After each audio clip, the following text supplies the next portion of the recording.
संस्थापकाय च धर्मस्य सर्वधर्मस्वरूपिणे अवतारवरिष्ठाय रामकृष्णाय ते नमः। जननीं शारदां देवीं रामकृष्णं जगद्गुरुं पादपद्मे तयोः श्रुत्वा प्रणमामि मुहुर्मुहुः। नमः श्रीयतिराजाय विवेकानन्दसूरये सच्चित्सुखस्वरूपाय स्वामिने तापहारिणे।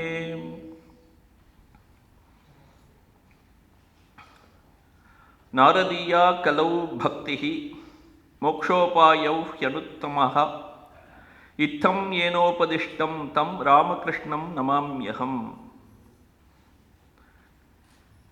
நம்ம எல்லாருமே ஒரே நோக்கத்தை மனசில் வச்சுட்டு தான் பயணம் பண்ணுறோம். எத்தனையோ பேர் இருக்கோம் இந்த உலகத்தில். எல்லோருக்கும் ஒரே நோக்கம் என்ன அப்படின்னா முழுமையை அடைய வேண்டும், ஆனந்தத்தை அடைய வேண்டும் அப்படிங்கிறதான் எல்லோருக்கும் நோக்கம். அந்த முழுமையை அடையுதல், ஆனந்தத்தை அடையுதல்ங்கிறது எங்கே இருக்குங்கிறது தெரியாமல் இருக்கலாம். எல்லோரும் அந்த இறைவனை அடையும், அந்த ஆனந்தம் எங்கே இருக்குன்னா இறைவன்கிட்ட இருக்குங்கிறது இன்னும் நிறைய பேருக்கு தெரியல. தெரிஞ்சதுன்னா அவர்களுடைய பயணமும் இறைவனை நோக்கிய பயணமாக இருக்கும் எப்போதுமே. அப்போ இறைவனை நோக்கிய பயணம் தான் இந்த உலகத்தில் இருக்கக்கூடிய எல்லா மனிதர்களுடைய பயணமும். அது இறைவனை அடைவதற்கு பல வழிகள் இருக்குது அப்படின்னு குருதேவர் சொல்லியிருக்கார். எல்லா ஆச்சாரியர்களும் சொல்லியிருக்கார். பகவத்கீதையில் 18 அத்தியாயம் இருக்குது, 18 யோகங்கள். முதல் யோகத்தை வேணால் விட்டுடுவோம், அர்ஜுன விஷாத யோகம். ஒருத்தர் கேட்டாரா நீங்கள் எந்த யோகத்தில் இருக்கீங்க அப்படின்னு. நான் முதல் யோகத்தில் இருந்தேன்னு சொன்னாங்களா பதில். ஸோ அந்த யோகத்தை விட்டுடுவோம். மற்ற 17 அத்தியாயங்களும் 17 யோகங்கள் 17 வழிகளை காட்டக்கூடியவை. அதில் பிரதானமாக இருக்கக்கூடியது நமது 4 யோகங்கள். என்னென்ன? பக்தி யோகம், ஞான யோகம், ராஜயோகம் அண்ட் கர்மயோகம். இப்படி 4 யோகங்கள் இருக்கின்றன. 4 யோகங்கள் வழியாகவும் இறைவனை அடையலாம். அதில் மிகவும் எளிமையான வழி என்ன அப்படின்னு குருதேவர் சொல்லியிருக்கார். என்னது? பக்தி யோகம். பக்தி யோகம் அவ்வளவு எளிமையானது. ஏனென்றால் அந்த பக்தி யோகத்தை கை கொண்டவுடன், அதை ஆரம்பித்த உடனேயே அதுதான் கோல்னே தெரிஞ்சு போயிடும். ஞான யோகம் அப்படின்னா ஏதோ ஒரு பழகணும், பழகி எதையோ அடையணும். அதுக்கு வருவதற்கு அடைவதற்கெல்லாம் ரொம்ப நாளாகலாம். நான் இந்த உடல் இல்லை அப்படின்னு ஒருவன் மறுக்க வேண்டும்னு வச்சுப்போம். எப்போ மறுக்க முடியும்? இந்த உடலிலிருந்து மனம் பிரிஞ்சு வந்த அப்புறம் தான் இந்த உடல் நான் இல்லைன்னு சொல்ல முடியும். அப்புறம் மனம் நான் இல்லைன்னு சொல்லணும், உள்ளே இருக்கக்கூடிய ஆத்மா நான்னு சொல்லணும். அப்படியே கொஞ்சம் கொஞ்சமாக இல்லை இல்லைன்னு தள்ளிட்டு வரணும். ஒரு கொசு கடிச்சா நம்மளால் தாங்க முடியல, ஒரு எறும்பு கடிச்சா தாங்க முடியல, ஒரு நாள் சாப்பிடாம இருந்தா முடியல. எப்படி நம்மளால் இந்த உடல் நான் இல்லைன்னு சொல்ல முடியாது. அது கொஞ்சம் கஷ்டமானது. அதுக்குன்னு ஒரு சில பேர் இருக்கிறார்கள், அவர்களால் முடியலாம். மற்றவர்களால் முடியுமான்னா ரொம்ப கஷ்டம். இப்படியாக ஒவ்வொரு யோகத்திற்கும் ஏதோ ஒரு விதத்தில் ஒரு கஷ்டம் வந்துடுறது. அதனால ரொம்ப எளிமையாக இருக்கக்கூடிய ஒரே யோகம் என்னென்னா பக்தி யோகம் அப்படின்னு சொல்லியிருக்கார். பக்தி யோகத்தில் நாம் எப்படி இருக்கிறோமோ அப்படி இறைவன் நம்மளுக்காக இறங்கி வந்துடுறார். எப்படி வேணால் நம்ம இருந்துட்டு போகலாம். எவ்வளவு ஒரு பெரிய பண்டிதனாக இருக்க வேண்டும்னு அவசியம் இல்லை. எந்த ஒரு வித்தியாசம், எப்படிப்பட்ட ஒரு வித்தியாசங்களாக இருந்தாலும் இறைவன் நம்மளை ஏற்றுக்கொள்கிறார். ஒரு பண்டிதனாக இருக்கணும்னு அவசியம் இல்லை, பணக்காரனாக இருக்கணும்னு அவசியம் இல்லை, அழகாக இருக்கணும்னு அவசியம் இல்லை, நல்ல வீர புருஷனாக இருக்கணும்னு அவசியம் இல்லை. இப்படி எந்த ஒரு அவசியமும் இல்லாமல் நாம் எந்த நிலையில் இருக்கிறோமோ அந்த நிலைக்கு இறைவன் இறங்கி வருகிறார். அவரை இறங்கி வர வைக்க முடியும் அப்படின்னு குருதேவர் தன்னுடைய வாழ்க்கையில் காமிச்சிருக்கார். அழுதால் பெறலாம் அப்படின்னு நம்ம அடிக்கடி இங்கே கேட்குறோம். இறைவனை நோக்கி ஒரு குழந்தை எப்படி தாயை நினைச்சு அழுகிறதோ, தாய் இல்லாமல் போனால் அந்த குழந்தை உயிரையே விட்டுடும் போல இருக்கு. அப்படி அழுறது, வீழ்ந்து அழுறது. அப்படி அழுதால் இறைவனை நினைத்து இறைவனை தவிர வேறு எதுவும் இல்லை என்று அந்த அழுறதுல இப்போதான் மகாராஜ் சொல்லும்போது சொன்னார், பாவத்தை பற்றி சொன்னார். அந்த பக்தியும் பாவமும் இருக்கணும். அந்த பாவம் இருக்கணும் நமக்கு. இறைவனை தவிர வேறு எதுவும் வேண்டாம் அப்படிங்கிற ஒரு எண்ணத்தில் இருக்கணும். இறைவன்கிட்ட நான் அழுகிறேன் அப்படின்னு சொல்லி எதுக்காக அழுறேன் அப்படின்னா எனக்கு இந்த பொருள் வேண்டும்னு நினச்சின்னு அழுதேன் அப்படின்னு சொன்னான்னா அப்போ நமக்கு அந்த இறைவன் கிடைக்க மாட்டான். அந்த பொருள் வேணால் கிடைக்கலாம். அதனால் இந்த பக்திக்கு 2 விதமான டைப்ஸ் இருக்கின்றன. முதல் டைப் சகாம பக்தியின் பெயர். உலகப் பொருட்களை மனதிலே வைத்துக்கொண்டு இது வேண்டும் இது வேண்டும் இது வேண்டும்னு கேட்டு இறைவனிடம் பிரார்த்தனை செய்கிறதுக்கு பேர் சகாம பக்தியின் பெயர். இரண்டாவது ஒன்று, எனக்கு இந்த உலகப் பொருட்கள் எதுவுமே வேண்டாம், எனக்கு வேண்டியதெல்லாம் அந்த இறைவன் மட்டுமே அப்படிங்கிற ஒரு எண்ணத்தில் இறைவனையே பிரார்த்தனை செய்கிறது. அதுதான் நிஷ்காம பக்தி அல்லது அஹைதுக்கிய பக்தின்னு பேர். அப்படிப்பட்ட பக்தியில் நிலை பெற்று நின்று இறைவனை அழைத்தால் இறைவனுடைய தரிசனம் கிடைக்கும். அப்படிப்பட்ட நிலையிலிருந்து தான் குருதேவர் உலகப் பொருட்கள் எனக்கு வேண்டாம்னு சொன்னார். சொல்லி இறைவனுடைய தரிசனத்தை கேட்டார். கிடைக்கல அப்படின்னா உடனே இந்த உலகத்தில் எனக்கு இருப்பதற்கு எதற்காக இந்த உடல் அப்படின்னு நினைத்து கொண்டு அந்த தேவியோடைய கத்தியே எடுக்க போனார். உடனே அவருக்கு தரிசனம் கிடைச்சது இல்லையா? நம்ம அவரோட வாழ்க்கையில் பார்க்குறோம். இதே போல தான் பாகவதத்தில் அந்த பாகவதம் மகாபுராணம் அது நம்ம சொல்லிக் கொடுக்கறது எப்படி கோபிகைகள்லாம் அழுதார்கள் அப்படின்னு. குருதேவர் எழுதுறது நமக்கு தெரியும், நம்ம படிச்சிருக்கோம். சாஸ்திரங்களில் இருப்பதெல்லாம் நமக்கு சாதாரணமாக அது நிச்சயமாக இருக்கா, உண்மையா இல்லையா, இப்படி கதையாக இருக்குமோ, இப்படிலாம் நமக்கு எண்ணம் வரும். சாஸ்திரங்கள் எல்லாம் உண்மை அப்படிங்கிறது நமக்கு தெரிவித்தது குருபராஜருடைய வாழ்க்கை. சாஸ்திரங்கள் உண்மை, சாஸ்திரங்களில் சொல்லப்பட்டவையெல்லாம் உண்மை.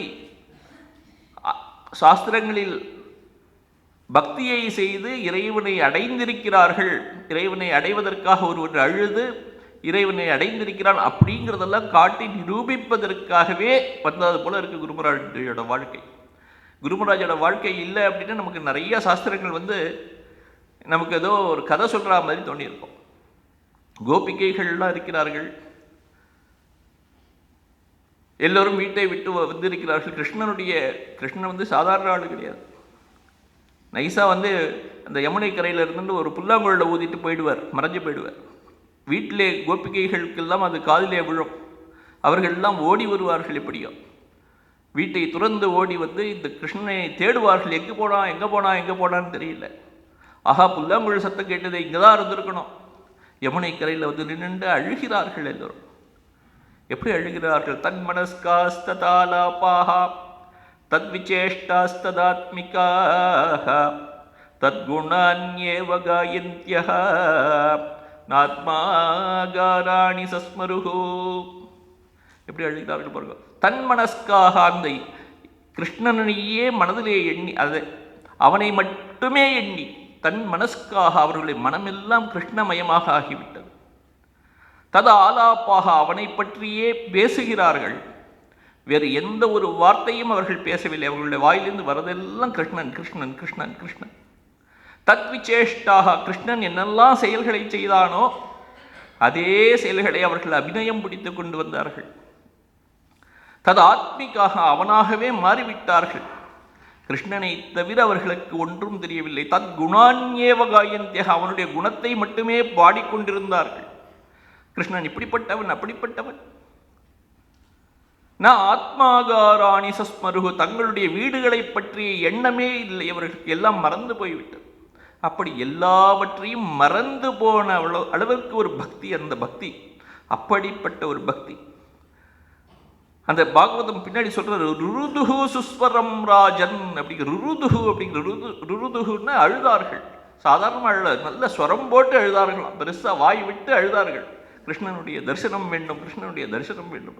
எப்படி குருதேவர் கீழே விழுந்து தரையெல்லாம் முகத்தை தரையில தேய்ச்சி அழுவார், அதுபோல இவர்கள் எழுதியிருக்கிறார்கள். ருருதுகு சுஸ்வரம் ராஜன்னு கிருஷ்ண தர்ஷன லாலசா, கிருஷ்ணனுடைய தரிசனம் வேண்டும், கிருஷ்ணனுடைய தரிசனம் வேண்டும்ங்கிற ஒரு எண்ணத்தினால, ஒரு ஆசையினால அவர்கள் எல்லோரும் அப்படி அழுதிருக்கிறார்கள். அப்படி அழுத உடனே தான், அழுது முடித்த உடனே அவர்களுக்கு மத்தியிலே கிருஷ்ணர் தோன்றுகிறார். தாசாமாவிர புச்சௌரிகி ஸ்மயமான முகாம்புஜா பீதாம்பரதரஸ்ரக்வி சாக்ஷான் மன்மதா அப்படி. அவர் எப்படிப்பட்டவர் அப்படின்னா, அவர்களுக்கு அந்த கிருஷ்ணர் அப்படி தோன்றார். எப்படி தோன்றுகிறார் அப்படின்னா, ஒரு மன்மதனுக்கெல்லாம் மன்மதனை போன்ற ஒரு பேரழகுடன் கிருஷ்ணர் தோன்றுகிறார். பீதாம்பரதரஸ்ரக்வி, ஒரு மாலையை போட்டுருக்கார், பீதாம்பரத்தை கட்டி கொண்டு இருக்கிறார். ஸ்மயமான முகாம்புஜக, அப்படி சிரித்து கொண்டு புன்சிரிப்புடன் வந்து தோன்றுகிறார் அந்த கிருஷ்ணர் வந்து. அப்படிப்பட்டவர் கிருஷ்ணர். அந்த இறைவனுடைய தரிசனம் வேணும்னா இப்படி இருந்திருக்கணும். எல்லாவற்றையும் துறந்து இறைவனுக்காக எல்லாவற்றையும் விட்டேன் அப்படிங்கிற ஒரு எண்ணம் வேண்டும். அப்படி வந்ததுனால தான் இவர்களுக்கெல்லாம் இப்படி கிடச்சிருக்கு. அதே போல் குருதேவருடைய லைஃப்லையும் இதே போல கிடச்சிருக்கு. பக்தி வேண்டும். அந்த பக்தியை வந்து குருதேவர் சொல்கிறார், 3 விதமான பக்தியை சொல்கிறாருங்க. இந்த 3 விதமான வசீகரம், ஈர்ப்பு இருக்குது. அந்த 3 விதமான ஈர்ப்புகளும் சேர்ந்ததுன்னு இந்த மாதிரி ஒரு பக்தி வருங்கிற கணவனிடம் மனைவிக்கு இருக்கக்கூடிய ஒரு ஈர்ப்பு, தாய்க்கு குழந்தையிடம் உள்ள ஒரு ஈர்ப்பு, உலகியல் மனிதனுக்கு பொருள் மீது உள்ள ஒரு பற்று, இது 3ம் இணைந்தால் எப்படி ஒரு ஈர்ப்பு இருக்குமோ அப்படி ஒரு ஈர்ப்பு இருக்க வேண்டும். அதுதான் பக்தி அப்படின்னு சொல்கிறார். ஆக அந்த மாதிரி ஒரு பக்தி இருந்ததுன்னா, இதில் ஒன்று இருந்தாலே ரொம்ப கஷ்டம்னா அது அந்த இதுலேருந்து மீண்டு வர முடியாது. ஒரே ஒரு விதமான ஒரு பக்தி இருந்தாலே அந்த இறைவனை நம்ம பிடிச்சுட்டுறலாம், ஈஸியாக பிடிச்சுட்டுறலாம். 3ம் சேர்ந்ததுன்னா இறைவனால் எங்கேயுமே போக முடியாது, மாட்டின்ட்டார்னு அர்த்தம். அழகாக மாட்டின்ட்டார். நம்ம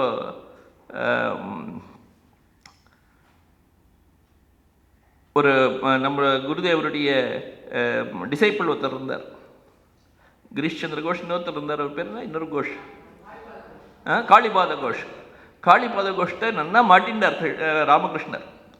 அழகாக பார்த்தார் காளிபாத கோஷ். எப்படியோ அவரை கூட்டின்னு போகணும் அப்படி சொல்லி நினச்சிட்டு ஒரு ஆற்றில், அந்த கங்கையில் வந்து ஆற்றுல போட்டில் கூட்டிகிட்டு கொண்டு போகிறார்.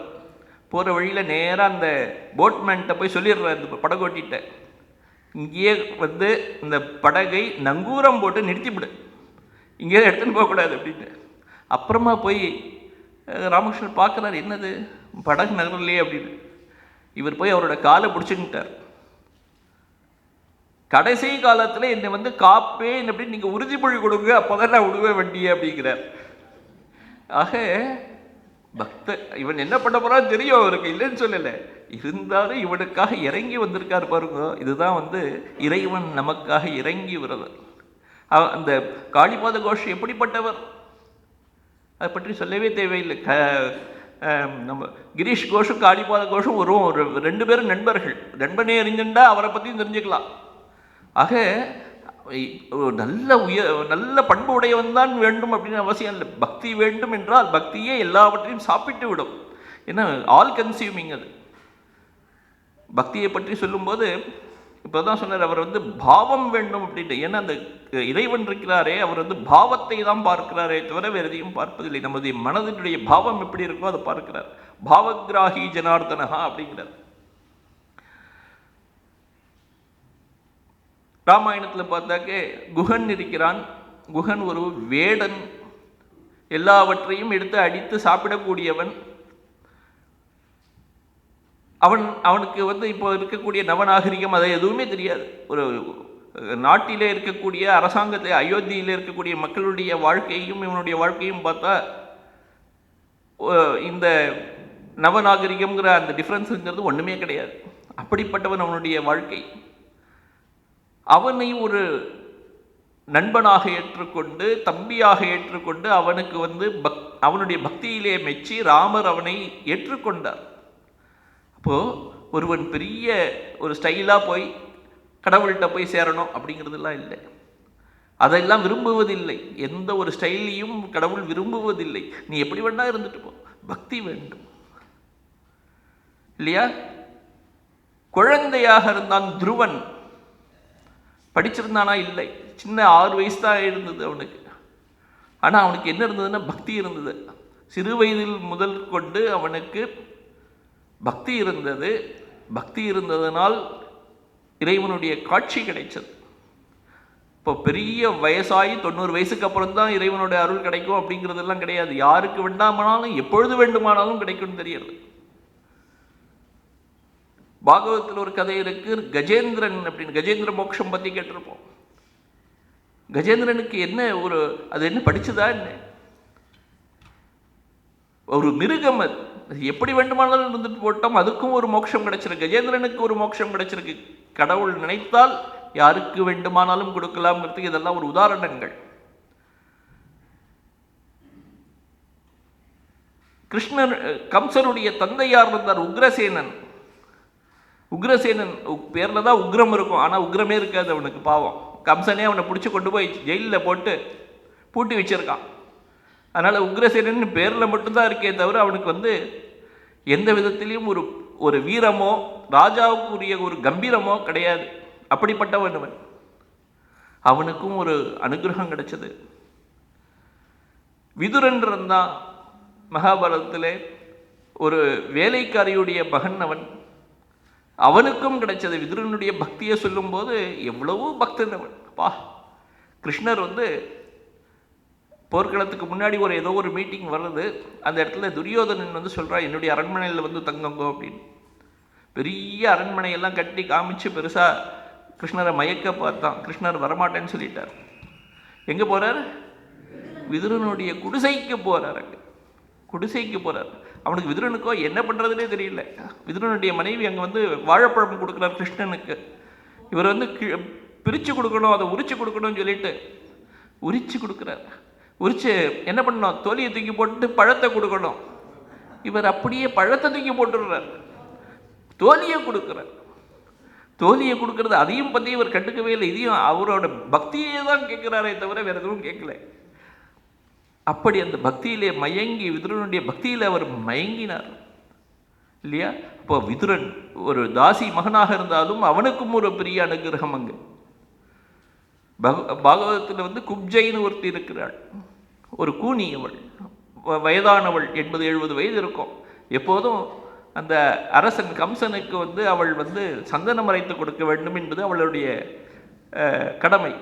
ஒரு டியூட்டி போட்டு வச்சுருந்தார்கள், வேலை. அதுதான் அவளுக்கு வேலை. கிருஷ்ணர் வரதை பார்த்துட்டு கிருஷ்ணனுக்காக தனியாக யாருக்கும் தெரியாமல் எடுத்துன்னு கிருஷ்ணனுக்கு சந்தனத்தை எல்லாம் பூசி விட்டுட்டு போனாங்க. கிருஷ்ணர் அவருக்கு ஆசீர்வாதம் பண்ணி அனுகிரகம் பண்ணி அவள் பெரிய சௌந்தரியம் வந்துடுத்தவளுக்கு. அப்படிப்பட்டவள் அவள். நமக்கு எல்லாம் தெரியும், சுதாம்னர் இருந்தார். யார்? குச்சேலர், கிருஷ்ணருடைய நண்பர். கொஞ்சம் கூட அவருக்கு தனம்னா என்னன்னே தெரியாது, வார்த்தையே தெரியாது. பாவம். எப்படியோ கிருஷ்ணரை பார்க்கணும்னு நினச்சிட்டு கையில் கொஞ்சோண்டு ஒரு அவுலை எடுத்துட்டு, அதுவும் ஒரு கிழிஞ்ச ஒரு துணியில் கட்டிண்டு கிருஷ்ணருடைய இடத்துக்கு போகிறார். கிருஷ்ணருடைய வீட்டை பார்த்த உடனே திரும்பி போயிடலாமான்னு பார்க்குறார். கிருஷ்ணரை பார்க்கலாமா வேண்டாமானே புரியல அவருக்கு. கடைசியில் எப்படியோ அவர் கிருஷ்ணருடைய தரிசனம் கிடைச்சது. கிருஷ்ணரை பார்க்குறார். ஆஹா, இவ்வளோ மாட மாடிகளில் இல்லை இருக்கார் இவர் கிருஷ்ணர். எத்தனையோ வேலைக்காரர்கள் இருக்கிறார்கள், சேவகர்கள், சாப்பிடுவதற்கு என்னென்னமோ இருக்குது. நம்ம ஏதோ ஒரு துருண்டு அவலை எடுத்துகிட்டு போயிருக்கோம். இந்த அவலியே அவர் சாப்பிட போகிறார் அப்படின்னு நினச்சிக்கிட்டு இதை கொடுத்தா இவருக்கே வெக்கமாக இருந்தது கொடுக்கறதுக்கு. நைஸாக எடுத்து ஒழிச்சு வச்சுட்டார் பார்த்து. உடனே அதை கேட்டார் கிருஷ்ணர். இன்னமும் இருக்குது, நீ கொடுவே, நீ ஏதோ எடுத்துன்னு வந்திருக்கணும் கொண்டா அப்படிங்கிறார். இல்லை இல்லை இல்லை ஒன்றும் இல்லைன்னு இவர் மறைக்க பார்க்குறார். உடலை அவர் கிருஷ்ணர் பாவம். அதையும் பிடிச்சி வாங்கி சாப்பிட்றார். சாப்பிட சாப்பிட கிருஷ்ணரே அடிமையாயிடுறார் பக்திக்கு. இந்த இடத்துல கடைசியில் ருக்மிணி தேவி அவர் கிருஷ்ணருடைய கையை பிடிக்கிறா. 2வது 3வது தடவை சாப்பிடக்கூடாது, அதுக்கப்புறம் நீங்கள் அவருக்கே அடிமையாக ஆகி விடுவீர்கள் அப்படின்னு சொல்லி பிடிச்சுட்டுறார். அப்படிப்பட்ட பகவானை அடிமைப்படுத்தக்கூடிய அளவுக்கு இருக்கு பக்தி. அதில் ஏன் அப்படின்னா கிருஷ்ணர் அந்த பகவானுடைய தன்மை என்னன்னா, பக்தனுடைய பக்தியை மெச்சி பக்திக்காக ஏங்குபவன் அவன். அதனால்தான் சொல்லிருக்கு, வியாதஸ்ய ஆச்சரணம் குதஹா த்ருவஸ்ய வயஹ வித்யாகா கஜேந்திரஸ்ய ஜாதிஹி விதுரஸ்ய கா யாதவபதேஹே உக்ரஸ்ய கிம் பௌருஷம் குப்ஜாயாஹ கமனீய ரூபம் அதிகம் கிம் கிம் தத் சுதாம்னோ தனம் பக்தியா துஷ்யதி கேவலம். பக்தியினால் மட்டுமே அந்த இறைவன் மகிழ்ச்சி அடைகிறானே தவிர வேற எதுனாலையும் மகிழ்ச்சி அடைவதில்லை. நது குணைகி பக்தி பிரியோ மாதவா அப்படிங்கிற எந்த விதமான பொருளினாலும் இறைவன் மகிழ்வதில்லை, பக்தியினால் மட்டுமே மகிழ்ச்சி அடைகிறான் அப்படின்னு சொல்லியிருக்கிறார். ஆக பக்திங்கிறது அவ்வளவு இது. அந்த பக்திக்கு முன்னாடியே சொன்ன, இப்போ நாரதியாக்லவ் பக்திகி அப்படின்னு தான் அப்படின்னு ராமகிருஷ்ணர் சொல்லியிருக்கிறது. கலியுகத்திலே நாரதர் சொல்லிக் கொடுத்த வழியிலே பக்தி யோகம் அப்படின்னு சொல்லியிருக்கார் இல்லையா? இதே பொருளை நாரத பக்தி ஸ்தோத்திரத்திலும் நாரதர் சொல்றார், நாஸ்தி தேஷு ஜாதி வித்யா குல ரூப தனக்கிரியாதி பேதா. அப்படி பக்தர்களுக்குள்ள எந்த ஒரு வேறுபாடும் கிடையாது அப்படின்னு அன்னையார் சொல்லியிருக்காங்க. எல்லோரும் பக்தர்கள் அனைவரும் சமம், எல்லோருக்கும் எந்த ஒரு வேறுபாடும் கிடையாது அப்படின்னு சொல்லியிருக்கார் இல்லையா? அதுதான் இந்த இடத்துல நாரத பக்தி சுத்தர் சொல்லியிருக்கு.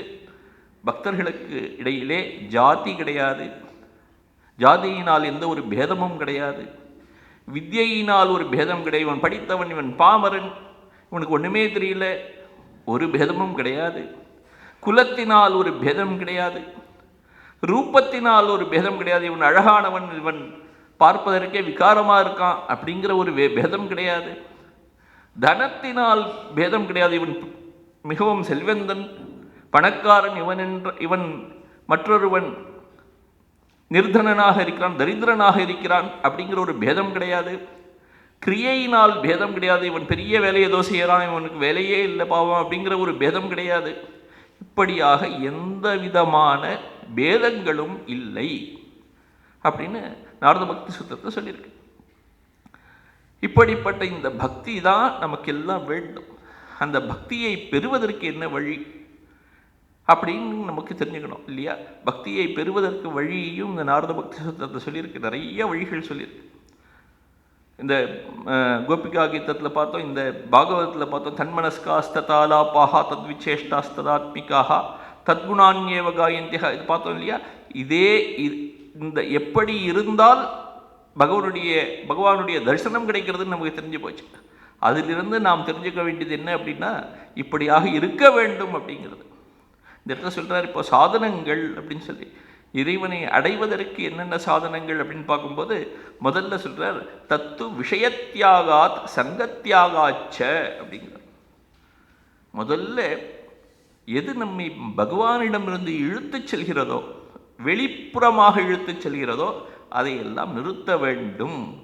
மகாராஜ் இப்போ தான் சொன்னார், இப்போ நம்ம பகிர்யோகம் செய்கிறோம் அப்படின்னு. பகிர்யோகம் பண்ணுறோன்னா என்ன அர்த்தம்? நம்மை உள்ளே இருக்கக்கூடிய பரமாத்மாவிடம் நம்மை மனதை செலுத்த விடாமல், நமக்குள்ளே இருக்கக்கூடிய இறைவனிடம் மனதை செலுத்த விடாமல், மனதை வெளிப்புறத்தில் நாம் செலுத்தி கொண்டிருக்கிறோம் இல்லையா? கஷ்டித்திரகா பிரத்யேகாத்மான வைக்ஷத்துன்னு சொல்லிட்டார். அப்படி நம்முடைய மனம் வெளிப்புறமாக போகிறது, வெளிப்புறமாக எதெல்லாம் இழுத்துச் செல்கிறதோ அதையெல்லாம் நிறுத்து அப்படின்னு சொல்லிட்டாரு. விஷயத்தியாகாத் சங்கத்தியாகாச்ச அப்படின்னு சொல்லிட்டு, எனக்கு இந்த பொருள் என்னுடையதுன்னு வச்சுப்போம், அந்த பொருள் என்னுடைய அட்டென்ஷனை எப்போ பார்த்தாலும் இழுத்துன்னு இருக்கு. நான் அது என்னுடையதுன்னு நினச்சிட்டு இருக்கேன். சரி, அது இங்கே இருந்தால் தானே எனக்கு தெரியுது அப்படின்னு சொல்லிட்டு அதை முதல்ல வேண்டான்னு சொல்லிடுறோம். அது இங்கேருந்து போன அப்புறமும் நான் இதை அவன்கிட்ட கொடுத்துருந்தேனே, என்னுடைய நண்பன்கிட்ட கொடுத்துருந்தேன், இது என்னுடைய நண்பன்கிட்ட இருக்கிறது மனசுனால நான் பிடிச்சி வச்சுட்டு இருக்கேன். நேரடியாக பிடிச்சி வச்சுக்கிறது ஒரு விஷயம், மனதினால் பிடிச்சிக்கிறது இன்னும் கொஞ்சம் அதிகம். ஒரு மனிதன் மாடு மேய்ப்பவன், அவன் மாட்டை ஒரு கயிற்றிலே கட்டி இழுத்துன்னு போனான் ஒரு இடத்துக்கு.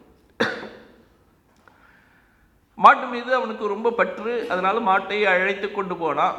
அந்த மாடோ இவன்கிட்ட வரவே மாட்டேங்கிற, இழுத்துன்னு போக பார்க்கறது எங்கேயோ. ஒரு குருவும் சீடரும் அதை பார்த்து கொண்டிருந்தார்கள். அந்த சீடன் குருவிடம் சொல்கிறான், பாருங்க பாவம் இந்த மாடு, அந்த மாட்டு மேலே அந்த மனிதனுக்கு எவ்வளோ பற்று இருக்குது, மாட்டை பிடிச்சி இழுத்துன்னு போகிறான் அப்படின்னோடனே அந்த மாடும் இவங்க கூட வந்துட்டு இருந்தது. ரொம்ப ரொம்ப சந்தோஷமாக இவங்க கூட போயிட்டு இருந்தது. பாருங்க அந்த மாட்டுக்கு இந்த மனிதன் மீது எவ்வளோ பற்று, அவன் இழுக்கிற இடத்துக்கெல்லாம் வந்துட்டு இருக்கு இந்த மாடு அப்படின்னு சொன்னார். உடனே அந்த குரு சொன்னார், இல்லை அவன் கயிறு கட்டின்னு இருக்கிறதுனால தான் அந்த மாடு அவன் பின்னாடி வந்துட்டு இருக்கு, கயிறை அறுத்து விட்டால் அந்த மாடு அவனிடம் வராது அப்படின்னு சொன்னார். சரி பார்க்கலாம் அப்படின்னு சொல்லி இவன் போய் அந்த கயிறை போய் அறுத்த உடனே அந்த மாடு ஓட்டமாக ஓடி போச்சு. மாடு ஓடின உடனே அந்த மாடு பின்னாடி இவன் ஓடுகிறான். இப்போ குரு சொன்னார், மாட்டிற்கு அந்த மாடு மேய்ப்பவன் மீது இருந்த பற்றை விட மாட்டின் மீது இவனுக்கு பற்று ஜாஸ்தி இருக்கு. அதுவாது கயிறு கட்டினதுனால தான் இழுத்துன்னு வந்தது. கயிறு போனவொடனே இவன் பின்னாடி ஓடுறான், அது பின்னாடி இல்லையா? அப்போ நமக்கு கண்ணுக்கு தெரியாமல் ஏதோ ஒரு கயிறு இருக்குது, எல்லா பொருட்கள் மீதும் இது என்னுடையது என்னுடையதுன்னு ஒரு கயிறு வச்சுட்டு இருக்கோம். நம்ம கண்ணுக்கு தெரியாத ஒரு கயிறு, அது நம்மை பிடிச்சி இழுத்துன்னு இருக்கு. அது என்ன கயிறு? ஒரு கயிறு இல்லை, 2 கயிறு இல்லை, நூற்றுக்கணக்கான கயிறு, ஆயிரக்கணக்கான கயிறு. ஆஷா பாஷ சதைஹி பத்தாகா அப்படிங்கிறார். 1000 கயிறுகளால் நாம் கட்டப்பட்டிருக்கிறோம். ஆசைங்கிற கயிறு ஒவ்வொரு பொருள் மீதும் நம்மை கட்டி வைத்திருக்கிறது. அப்படி ஒவ்வொரு பொருள் மீதும் நாம் கட்டுப்பட்டிருக்கிறோம். விஷயங்கள், பொருட்கள் மீது நாம் கட்டப்பட்டிருக்கிறோம். இது என்னுடையதுங்கிற ஒரு எண்ணத்தினால் கட்டுப்பட்டு நிற்கிறோம். அந்த விஷயம் பொருட்களையும் விட வேண்டும், எண்ணங்களையும் துறக்க வேண்டும். இங்க இந்த இடத்துல சொல்ற தத்து விஷயத்தியாகாத் சங்கத்தியாகாத் ச அப்படின்னு, பற்றற்று இரு அப்படின்னு சொல்லிட்டார். இங்க பற்றுங்கிற ஒரு கயிறு இல்லாமல் இருக்க வேண்டும் அப்படின்னு சொல்லியிருக்க. அப்படி இது ஒரு பெரிய ஒரு சாதனம். இது அது மட்டுமல்ல, துஸ்சங்கமாக இருக்கு. நமக்கெல்லாம் சத் சங்கம்னு என்னன்னு தெரியும். நல்ல வழியில் ஒருவனை நடத்தி செல்வதற்கு சத் சங்கம் என்று பெயர்.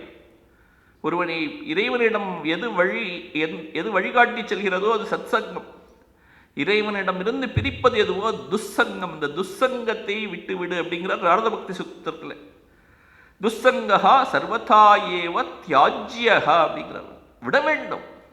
எது இது தவறு என்று தெரிந்து விட்டதோ அதற்கப்புறம் எப்படி நம்ம பிடிச்சுன்னு இருக்கலாம். தவறுன்னு தெரியலன்னா பரவாயில்ல. நம்முடைய நோக்கத்திற்கு எதிராக ஒரு பொருள் இருக்கிறது, ஒரு எதிராக நம்மை தூண்டுகிறது அப்படின்னா அதை நாம் விட்டுவிட வேண்டும். அதுதான் இந்த இடத்துல சொல்லியிருக்க. துஸ்சங்கா சர்வதா ஏவ தியாஜ்யஹா.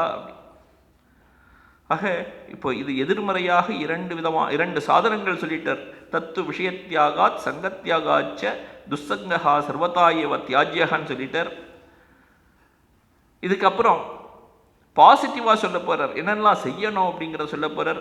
பஜனை, நாம ஜப்பம் இதெல்லாம் செய்யணும். நாம ஜப்பம் பண்ணுறதோ இல்லை பஜனை செய்கிறதோ ஏதோ ஒரு 1 hour பண்ணுறதோ, அரை மணி நேரம் பண்ணுறதோ அதெல்லாம் கிடையாது. அது போயிட்டே இருக்கணும், நிற்காமல் மனசுக்குள்ளே ஓடிட்டு இருக்கணும். நீங்கள் எந்த வேலை செய்தால், கை எந்த வேலை செய்தாலும் மனது வேற ஒரு வேலை செஞ்சுட்டு இருக்கணும். குருதேவர் அழகாக ஒரு உதாரணம் சொல்லுவார். வேலைகள் இருக்கும்போது ஒரு கையினால் இறைவனை பிடித்துக்கொள், இன்னொரு கையினால் வேலையை செய் அப்படின்னு சொல்லிடுவார். வேலைகள் இல்லாத போது 2 கைகள்னாலும் இறைவனை பிடித்துக் கொள்ளுங்கள்ங்கிறார். அப்படின்னா என்ன அர்த்தம்? கையின்னா கையை சொல்லல, மனதை சொல்றார். கைங்கிற வார்த்தை மனதை குறிக்கிறது.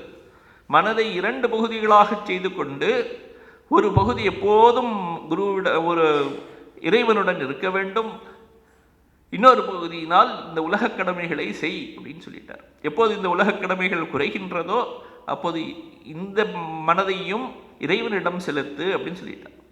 அப்படி அதுதான் இந்த இடத்துல சொல்லியிருக்கார். அவ்யாவிருத்த பஜனாத் அப்படின்னு, நிறுத்தாமல் இறைவனை ஒரு நிமிடம் கூட மறந்து விடக்கூடாது. மறக்காமல் எப்போதும் இருந்து கொண்டிருக்கணும். இன்னொரு விதத்திலும் சொல்றார் குருதேவர், சாதனைகள் செய்யும்போது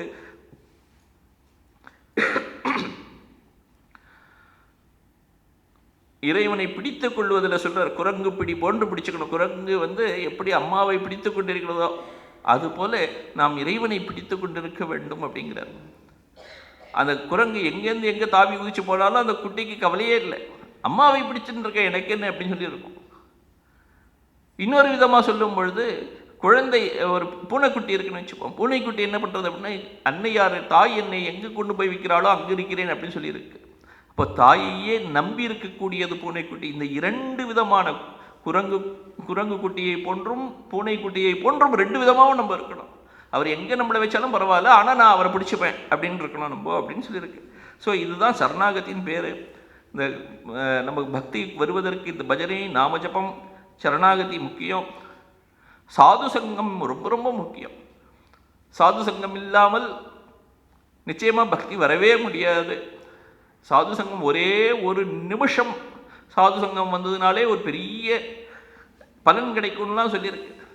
சாது சங்கம் எல்லாருக்கும் சீக்கிரமாக கிடச்சிடாது. ஏன்னா அது மோட்ச பரியந்தம் கொண்டு போய் சேர்க்கக்கூடியது. அது சத் சங்கத்வே நிசங்கத்வம், நிசங்கத்வே நிர்மோகத்வம், நிர்மோகத்வே நிಶ್ಚலத்வம், நிಶ್ಚலதத்வே ஜீவன் முக்தி அப்படின்னு சொல்லியிருக்கு. ஜீவன் முக்தி பரியந்தம் ஒருவனை கொண்டு போய் சேர்க்க போகிறது அது. அப்போ ஜீவன் முக்தி வரலும் கொண்டு போய் சேர்க்க போகிறது அப்படின்னா அந்த சத்சங்கத்திற்கு எவ்வளவு ஒரு மகத்தான ஒரு சக்தி இருக்க வேண்டும். அது சக்தி, அவ்வளவு சக்தி இருக்குது. அது நாரத பக்தி சூத்திரத்தை சொல்கிறார். அந்த சத்சங்கம் கிடைக்கிறதுங்கிறது மிக மிக மிக துர்லபம் அப்படின்னு விவேக சூடாமணியும் அதையே தான் சொல்லியிருக்கு. அதையும் மகாராஜ் கோட் பண்ணார். இப்போ துர்லபம் திரயமே வைத்த தேவானுகிரக ஹேத்துக்கம் அப்படின்னு, தெய்வத்தினுடைய அனுகிரகம் இல்லாமல் இந்த மூன்றும் கிடைக்காது. என்னென்ன கிடைக்காது? மனுஷத்துவம், முமுட்சுத்துவம், மகாபுருஷ சம்ஸ்ரயா அப்படின்னு சொல்லி. மகாபுருஷ சம்ஸ்ரயாங்கிறது அந்த இடத்துல சத்சங்கம். அது இப்போ பெரியோர்களுடனான தொடர்பு, அந்த தொடர்பு கிடைக்கிறது அப்படின்னா அந்த தேவானுகிரகம் இல்லாமல் நிச்சயமாக கிடைக்காது. அந்த இறைவனுடைய அனுகிரகம் வேண்டும் அப்படின்னு சொல்லியிருக்கு. அதையே இந்த இடத்துல சொல்லியிருக்க லப்யத்தே அப்படி தத் கிருபையாயேவ அப்படின்ட்டு. அந்த சத்சங்கம் கிடைக்கிறது அப்படின்னாலும் அது இறைவனுடைய அனுகிரகம் இல்லாமல் சத்சங்கம் கிடைக்காது. இறைவனுடைய அனுகிரகம் தத் கிருபையாயேவ அப்படின்னு சொல்லியிருக்கார். அப்படி அந்த இறைவனுடைய அனுகிரகம் சொல்றாரு இங்க, லோகே அப்படி பகவத் குணஸ்ரவண கீர்த்தனாத். சத்சங்கம் வேண்டும் அப்படின்னா முதல்ல நமக்கு மகத் சங்கஸ்து துர்லபா அகம்யா அமோகஷ்ச அப்படின்னு சொல்லியிருக்கார். துர்லபா அப்படிங்கிற வார்த்தையே சொல்லியிருக்கார். துர்லபம், இந்த சத்சங்கம் அப்படிங்கிறது மிகவும் கிடைப்பது என்பது மிக மிக மிக கடினம். ஏன்னா துசங்கம் எல்லா இடத்துலையும் கிடைச்சிடும். எல்லோரும் வெளிப்பொருட்களை நோக்கி ஓடுறோம் இல்லையா?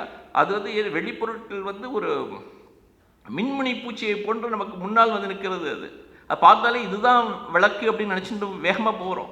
ஆனால் உண்மையான விளக்கு நமக்கு இன்னும் தெரியல. உண்மையான விளக்கு இறைவனிடம் இருக்கக்கூடிய அந்த ஜோதி, அந்த ஜோதி தெரியாததுனால அது ரிஃப்ளெக்டட் ஜோதிஸை நம்ம பிடிச்சுட்டு இருக்கோம். ஆக இந்த உண்மையான ஜோதியை பிடிச்சிக்கணுன்னாக்கா, அந்த இறைவனிடம் வரணும்னாக்கா அதை உண்மையான ஜோதி என்னங்கிறத சொல்லணும். சொல்லக்கூடியவர் குரு. அந்த குரு தான் சத்சங்கம். குருவிடம் வருவது தான் சத்சங்கம். அந்த குருவை பிடிப்பது அப்படிங்கிறது மகத் சங்கஸ்து துர்லபா, கிடைக்காது, மிகவும் அடைவது என்பது மிகவும் அரிதானது. அகம்யா, ஈஸியாக எளிதாக போய்விட முடியாது. அமோகஷ்ட, அப்படி கிடைச்செடுத்துன்னா அதை விட ஒரு பெருசும் கிடையாது அப்படிங்கிறார். கிடைக்கிறது கஷ்டம், கிடைச்செடுத்துன்னா அதை விட ஒரு பெருசு கிடையாது அப்படிங்கிறார். லப்யத்தே அப்படி தத் கிருபையாயேவ, அப்படி கிடைச்சதுன்னு நினச்சிக்கலாம் இறைவனுடைய அனுகிரகம் இருக்குது. இறைவனுடைய அனுகிரகம் இல்லாமல் பெரியோர்களுடனான தொடர்பு கிடைக்காது அப்படின்னு தெரிஞ்சு போச்சு. இது ஒரு பெரிய, நமக்கெல்லாம் ஒரு பெரிய வரப்பிரசாதம். நமக்கு இருக்கக்கூடிய எல்லோரும் யாரோ ஒரு இடம் நம்மளுடைய பரம்பரையிலே ஒரு குருவிடம் இருந்து நாம் மந்திர தீட்சையே பெற்றிருக்கோம். அவருடைய ஸ்பர்ஷம் நமக்கெல்லாம் இருக்கு. போன இந்த அந்தரயோகத்திலேயே சொன்னார்கள், ஒரு விதை நமக்கு உள்ளே வந்துவிட்டது அப்படின்னு. அந்த விதை நமக்கு உள்ளே இருக்கு. இனிமேல் மரமாக ஆக்கிக்கொள்வது, பெரிய விருட்சமாக ஆக்கிக்கொள்வது நம்முடைய கையில் இருக்கு. பொறுப்பு நம்முடைய பொறுப்பு. அதனால நமக்குள்ள வந்துவிட்டது, அதை ஆக்கிக்கொள்வது நம்முடைய பொறுப்பு. அதுக்கும் நமக்கு பிரார்த்தனை நிச்சயமாக முக்கியம். இன்னொரு விதமான சாதனங்களை சொல்லும்போது சேவையை பற்றி சொல்கிறார்கள், பற்றில்லாமல் வேலை செய்வதை பற்றி சொல்கிறார்கள். தது அர்ப்பிதா கிலாச்சாரதா அப்படின்னு. இறைவனுக்கு நம்ம எல்லா நேரங்களிலும் ஒவ்வொரு நிமிஷமும் நம்ம மனசை இறைவனிலே வைக்கணும் அப்படின்னாக்க அது பெரிய பிரயத்தனம். அது பெரிய முயற்சியும் பயிற்சியும் இல்லாமல் அதை செய்துவிட முடியாது.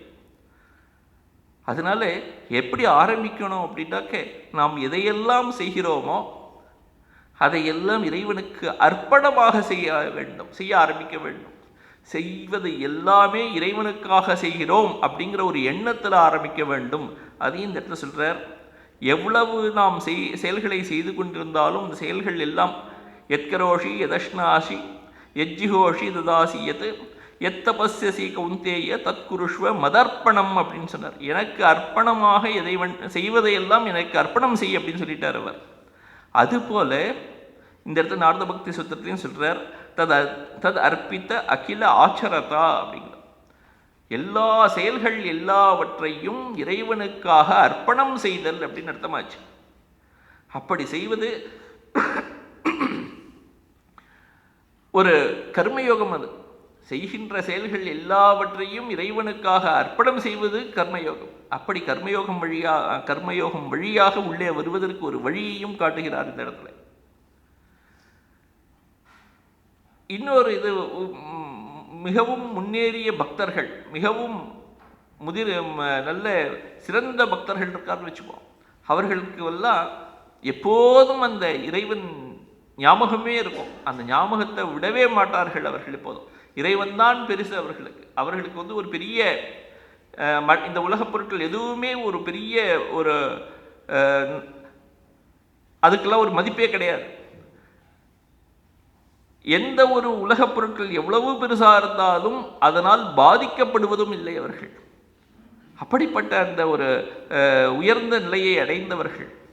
ஏனென்றால் அவர்களுக்கு தெரிஞ்சு போச்சு, இதுதான் உயர்ந்தது. இதை இந்த குருதேவர் சொல்றார் இல்லையா, 1 என்ற இலக்கம் இருக்குது, அதுக்கப்புறம் பக்கத்தில் எத்தனையோ சைஃபர் இருக்குது. சைஃபர் வர வர வர வர இந்த மொத்த எழுத்தோட மதிப்பும் கூடிக்கொண்டே போகிறது. ஆனால் அந்த 1 போயிடுத்துன்னு இது எல்லாமே பூஜ்ஜியம்தான். எத்தனை சைஃபர் போட்டாலும் எல்லாம் பூஜ்ஜியம். அப்படி இந்த 1 என்ற இறைவனை அவர்கள் பிடித்து கொண்டதனால் மற்றவையெல்லாம் பூஜ்ஜியமாக ஆகிவிட்டன. அப்போ அந்த 1 தான், அதுக்கு மட்டும்தான் வேல்யூ இருக்குது, மதிப்பு இருக்குது. அதை தவிர மற்றவை எதற்கும் ஒரு மதிப்பு இல்லை அப்படிங்கிறத புரிஞ்சு கொண்டு விட்டார்கள் அவர்கள். மற்றவைக்கெல்லாம் மதிப்பு இல்லை. ஏன் இல்லை அப்படின்னா, இது இல்லாமல் மதிப்பு இல்லை. இது இருந்ததுன்னா பரவாயில்ல, இருக்கலாம், இருந்துட்டு போட்டோம். ஆனால் இது இல்லாமல் மற்றவைக்கெல்லாம் மதிப்பு இல்லை அப்படிங்கிறத புரிந்து கொண்டு விட்டார்கள். அவர்களெல்லாம் உயர்ந்த பக்தர்கள். ஒரு பக்தர் இருந்தார் அப்படி.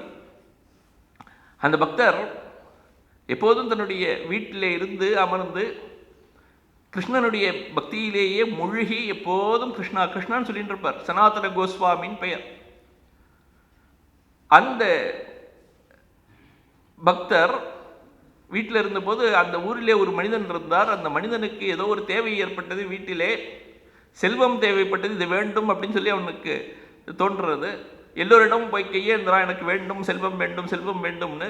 யாரும் கொடுக்கல. யாரோ ஒருவன் அந்த இடத்துல வந்து சொல்கிறான், உனக்கு செல்வம் தானே வேண்டும், உயர்ந்த பணக்காரன் ஒருத்தர் இருக்கார் இங்கே, அவரிடம் போய் கேள், அவர் உனக்கு கிடைக்கும் அப்படின்னு சொல்கிறார். இந்த சனாதன கோஸ்வாமியை கையில் காட்டிட்டு போகிறார்.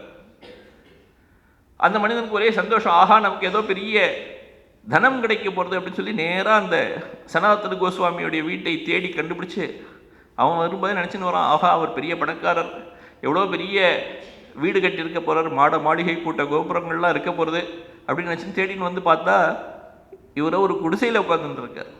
வந்த உடனே ஒரு டிசப்பாயின்மெண்ட், பாவம்.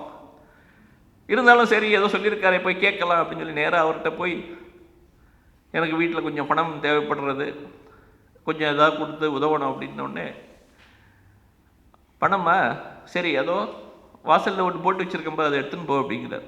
ஒரு கல் போட்டு வச்சுருக்காருங்க. வரும்போது வேணுன்னா அதை கால் மீண்டு வரக்கூடிய கல்லாக இருக்கும், அதை எடுத்துன்னு போ, இதுதான் அப்படின்னோடனே இவன் போய் பார்க்குறான், என்னடா இந்த ஒரு கல்லை கொடுக்குறாரு, கல்லை எடுத்து பார்க்குறான். இது என்ன கல் அப்படின்னு தேடும்போது ஏதோ இடத்துல வைக்கிறான். அந்த வச்ச இடத்துல பவுன் ஆகிடுறது. பார்த்தா ஆஹா இது என்ன இது ஸ்பரிசமணியாக இருக்கே, தொட்டாலே எதை தொட்டாலும் பொண்ணாகிறதே. நேராக இது தொட்டு பார்க்குறான், அது தொட்டு பார்க்குறான், இது தொட்டு பார்க்குறான், எல்லாம் பொண்ணாயிடுறது. அவனுக்கு ஒரே சந்தோஷம், ஆஹா இதை போல ஒரு பெரிய பணக்காரன், என்னை போல ஒரு பெரிய பணக்காரன் யாரும் இருக்க முடியாது. ஆட்யோ பிஜரவானஸ்மி கோன்யோஸ்தி சதுருஷோமையான்னு அவனுக்கு ஒரு எண்ணம் வந்துடுது. பார்த்தான் எல்லாத்தையும், ஆஹா இந்த பணம் எடுத்துட்டு வீட்டுக்கு போக ஆரம்பிச்சான். நேராக போகும்போதே திரும்பி பார்த்தான், திரும்பி கூப்பிட்டு வாங்கிட்டுருவாரோன்னு பயம் வேற. அவனோட நல்ல கர்மா பாருங்க, போகிற வழியில் இந்த கல் ஸ்பரிசமணி இதை தூக்கி குப்பை மாதிரி வெளில வீட்டு வாசலில் போட்டு வச்சுருக்கார் அப்படின்னா என்ன அர்த்தம்? இதை விட ஏதோ ஒரு பெரிய தனம் வச்சுட்டுருக்கார். நம்ம வந்து 10 ரூபா 5 ரூபான்னு தூக்கி போட்டிருப்போம். போகிற வழியில் நடந்து போயிட்டு இருக்கும்போது போகும்போது ஒரு கீழே தரையில் ஒரு 10 பைசா இருந்ததுன்னா நம்ம வேண்டாம் எடுக்க, இதையா யார் எடுக்க போகிறாங்கன்னு சொல்லிட்டு போயிட்டு வருவோம். அதே ஒரு 1000 ரூபா நோட்டு 2000 ரூபா நோட்டு இருந்தாலும் எடுத்து பாக்கெட்டில் வச்சுக்கிறோம். ஏன்னா அதோட மதிப்பு தெரியுறது நமக்கு. இதோட மதிப்பு இவ்வளோதான் அப்படின்னு நினைக்கிறோம், அதனால் அதை தூக்கி போட்டுடுறோம். இவன் நினச்சி பார்க்குறான், ஆஹா இவரிடம் ஏதோ ஒரு பெரிய தனம் இருக்கு. அந்த தனத்துடன் ஒப்பிடும்பொழுது இந்த தனம் எதையெல்லாம் தொடுவதையெல்லாம் பொன்னாக மாற்றக்கூடிய இந்த தனம் ஒரு துச்சமாக தூக்கி போட்டு வச்சிருக்காரு. அது என்ன தனம்னு யோசிக்கிறான். யோசனை வருமா? அவனுக்கு ஏதோ ஒரு புண்ணியம் இருக்கு, புண்ணியம் இல்லைன்னா வந்திருக்காது நிச்சயமா. அதுதான் அவனுடைய முயற்சி. அந்த இடத்துல அவனுக்கு வந்திருக்கு அப்படின்னு சொல்லிட்டு அவனுக்கு ஒரு புண்ணியம் வந்தது இல்லையா, புண்ணிய கர்மா எங்கேயோ சேர்த்து வச்சிருக்காங்க, எத்தனையோ ஜென்மத்தில் சேர்த்த புண்ணியம் அது. அங்கே திரும்பி வரான், வந்து கேட்குறான் இவர்கிட்ட, என்ன தனம் என்ன தனம், அந்த தனத்தை கொடுக்கும். எந்த தனம் பெரிய தனமோ அதை கொடுக்கும். இது வேண்டாம்னு இது போட்டு வச்சிருக்கிறீர்களே, இதை போட்டு வைப்பதற்கு இதை விட ஒரு பெரிய தனம் இருக்க வேண்டும், அந்த தனத்தை கொடுங்க எனக்கு அப்படின்னு கேட்குறான். அவர் கிருஷ்ணருங்கிற நாமத்தை உபதேசம் பண்ணுறார். அந்த கிருஷ்ணநாமம் அவ்வளவு உயர்ந்தது. கிருஷ்ணனே கிருஷ்ணநாமமாக இருக்கிறார். இது வெறும் இவருடைய கதையில் இவருடைய லைஃப்பில் வந்தது மட்டும் இல்லை, உபனிஷதம் சொல்கிறது இதுதான். நமக்கு உள்ளேயும் அந்த தனம் இருக்கிறது. அந்த தனத்தை நாம் அறியாமல், எப்படி கீழே பூமியில் ஒரு பெரிய புதையல் இருக்குன்னு வச்சுப்போம். புதையல் இருக்குன்னு நமக்கு தெரியல, நம்ம மாட்டம் நடந்து போயிட்டு வரோம் அது மேலே கீழே. புதையலை அறியாமல் எப்படி அதை மிதித்து கொண்டு நடந்து கொண்டு போயிட்டு வருகிறோமோ, அது போன்று உள்ளே இருக்கக்கூடிய ஆத்மா என்ற ஒரு புதையலை அறியாமல் நாம் அதை பற்றி அது 3 அவஸ்தைகளிலும் போயிட்டு வரோம் அப்படின்னு சொல்றது. யதா அபி ஹிரண்யநிதிம் நிஹிதம் அக்ஷேத்ரண்யாக உபரி சஞ்சரந்தः ந விந்தேயுः ஏவமேவ இமாः சர்வாः பிரஜா அஹர்அஹர் கச்சந்த்யः ஏதம் பிரம்மலோகம் ந விந்தந்தி அன்ருத்தேன ஹி பிரத்யூடாக அப்படின்னு சொல்றது உபனிஷதம். எப்படி இந்த கீழே இருக்கக்கூடிய புதையலை அறியாமல் மக்கள் நடந்து போய் வருகிறார்களோ, அதுபோல உள்ளே ஒரு நிதி இருக்கிறது, ஹிரண்ய நிதி உள்ளே இருக்கு. அது எப்படிப்பட்டது? அமிர்தமான நிதி, அமிர்தம் மரணமற்ற தன்மையை கொடுக்கக்கூடிய அந்த நிதி பகவான் என்று சொல்கிறோமே, அது உள்ளே உட்கார்ந்து கொண்டிருக்கிறார். அதை நாம் கண்டுகொள்ளாமல் மற்ற விஷயங்களை மனதிலே நினைத்து இங்கும் அங்கும் போய் வந்து கொண்டிருக்கிறோம் அப்படின்னு. ஏனென்றால் நாம் அந்த அன்றுத்தமான இந்த உண்மையற்ற பொருட்களை நாம் பிடித்து கொண்டிருக்கிறோம் அப்படின்னு சொல்றது அந்த உபநிஷதம். அப்படி அந்த கிருஷ்ணன்கிற ஒரு நிதியை ஒருத்தன் பிடிச்சுட்டான்னாக்க அதை விட ஒரு பெரிய உயர்வு கிடையாது. அந்த உயர்ந்த ஒரு கிருஷ்ணனை பிடிக்கணும் அப்படிங்கிற ஒரு எண்ணம் வரணும். கிருஷ்ணனை பிடிக்க முடியுமானா முடிஞ்சிருக்கு அவனுடைய அருள்னால. கிருஷ்ணனுடைய அம்மா தேவகி எத்தனையோ கயிறை கொண்டு வந்தா கட்டுறதுக்கு, பாவம் எத்தனை கட்டினாலும் 2 இன்ச்சு குறையிறது. கடைசியில் அவனே பார்த்தா சரி ரொம்ப கஷ்டப்படுறா, விட்டுடுவோம் அப்படின்னு சொல்லிட்டு விட்டுட்டு தன்னை குறைச்சிக்கிறான். இதே வேற யாராவது விஸ்வரூபம் எடுக்கிற நேரத்தில் சண்டைக்கு வர்ற நேரத்தில் அவர்களும் பெரிதாக வளர்ந்தால் இவர் 1000-2000 வளர்ந்து போவார். எப்படி ஒரு பக்தி இருந்ததோ, பக்தியினாலே பக்தி பிரியோ மாதவகான்னு சொல்லி பக்தியே வேண்டும், பக்தி மட்டுமே வேண்டும் வேண்டும் வேண்டும் கேட்டவர் அவர். பக்தியினால் இறைவனை எளிதாக அடைந்து விடலாம், அழுதால் பெறலாம்னு சொல்றதே அதுதான். ஆக அப்படிப்பட்ட அந்த உயர்ந்த ஒரு பக்தி இறைவனுடைய கிருபையினால் எல்லோருக்கும் கிடைக்கணும். இந்த கலியுகத்திலே அந்த நாரதர் காட்டிய பக்தி வழி மிகச்சிறந்ததுன்னு சொல்லியிருக்கிற குருதேவர், அந்த பக்தி நமக்கு எல்லாம் அருள வேண்டும். அவர் அப்படி அருள வேண்டும் என்று அவரை வேண்டிக் கொண்டு இந்த சிற்றுரையை முடித்துக் கொள்கிறேன். ஓம் சாந்தி சாந்தி சாந்தி. ஹரி ஓம் தத்சத். ஸ்ரீராமகிருஷ்ணார்ப்பணமஸ்து.